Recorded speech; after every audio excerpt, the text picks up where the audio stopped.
Fast fashion lacks compassion, but minimalist living is life-giving. In 2013, the Rana Plaza building in Bangladesh collapsed due to structural integrity, killing over 1,100 people.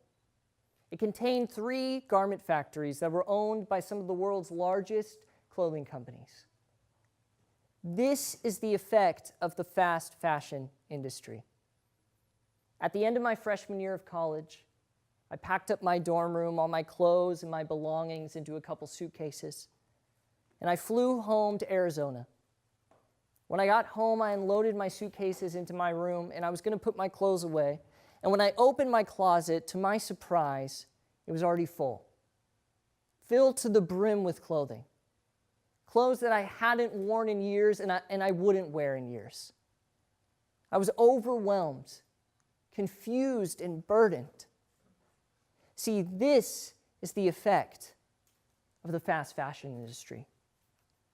Fast fashion not only has a global effect, but it also affects you as an individual. There's constant pressure in our world to buy more and more.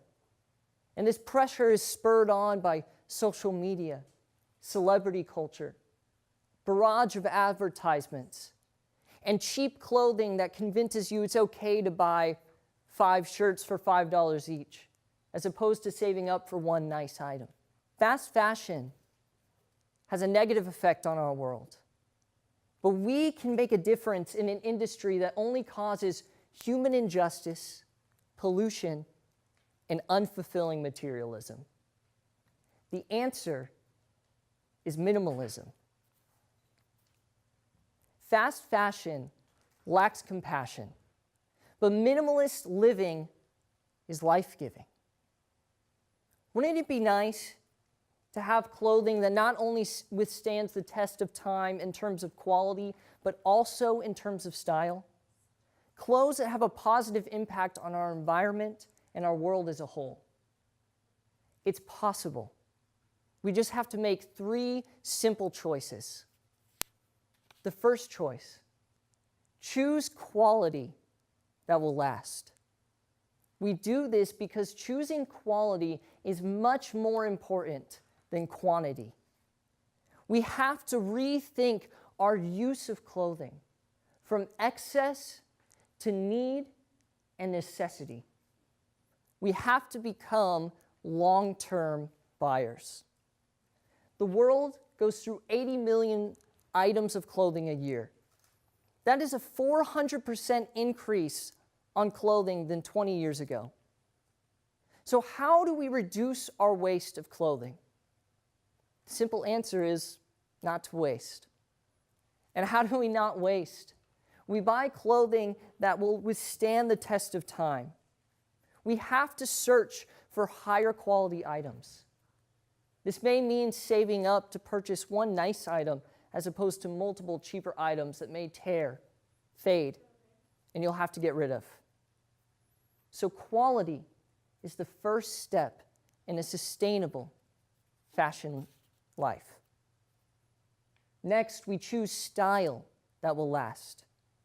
The fast fashion industry has created over 52 seasons of clothing a year. That's 1 season of clothing per week, as opposed to 4 seasons per year, how it used to be: winter, fall, spring, and summer. How do we keep up with an industry that's creating 52 seasons per year? We can't. And most people feel so overwhelmed that they'll get rid of the clothes that are no longer in style, or they'll just let them sit in their closet while they buy more. There is a way to fight the trend. Basics. Basics, basics, basics. Last summer, I went home for about a month before returning to school for this semester. Since I was gone for a month, I brought almost my full wardrobe with me because I only have about 30 items of clothing. I packed it all into one suitcase and I left maybe 2 shirts in my closet. I flew home to Arizona. I spent some time with family and had a wonderful time. I flew back when the semester was about to begin.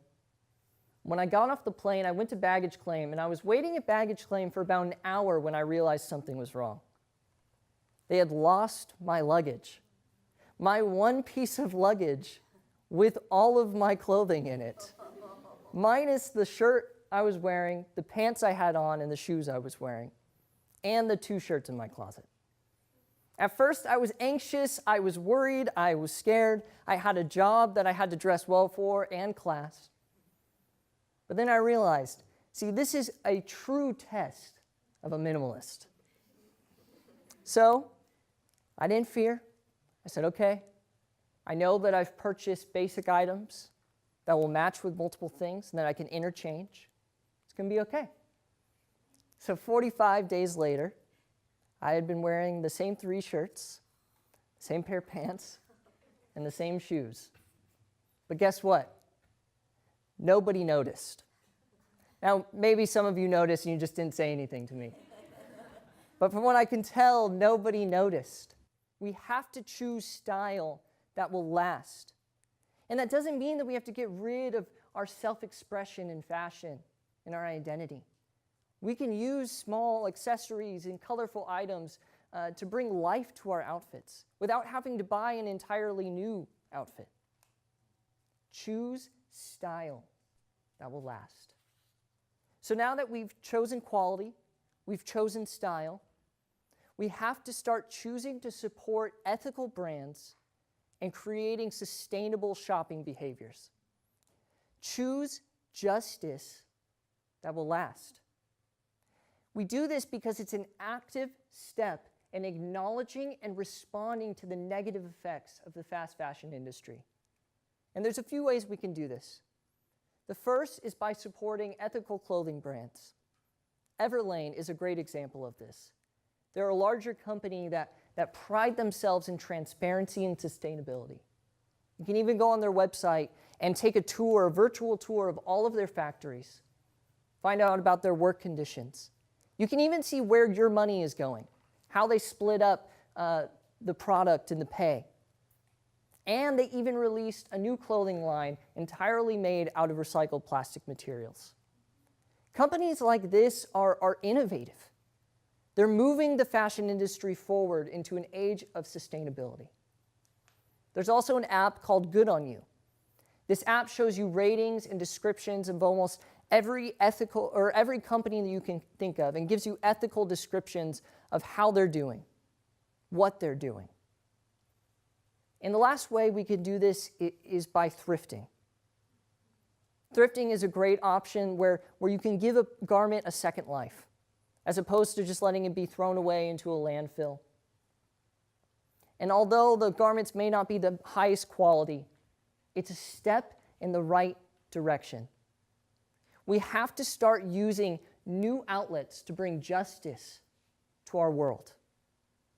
See, fast fashion lacks compassion, but minimalist living is life-giving.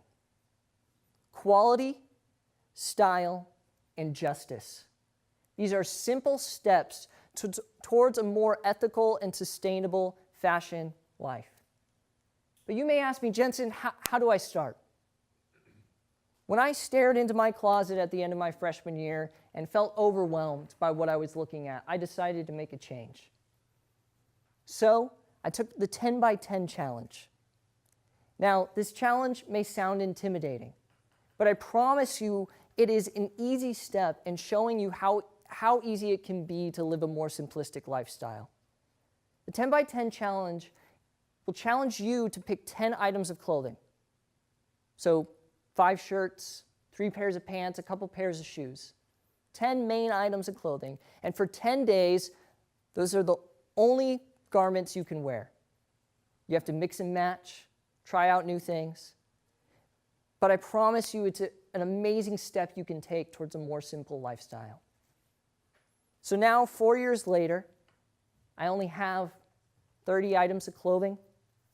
I haven't had to buy new pieces of clothing in over a year. I don't feel the pressure to keep up with the trends. And I feel fulfilled knowing that I'm playing a small part in a larger global change. So when you leave today, I want you to reflect and acknowledge the effects of the fast fashion industry. Start to build a wardrobe that's built on quality, long-lasting style, and justice. And then enjoy the freedom and the liberation of a minimalist fashion lifestyle.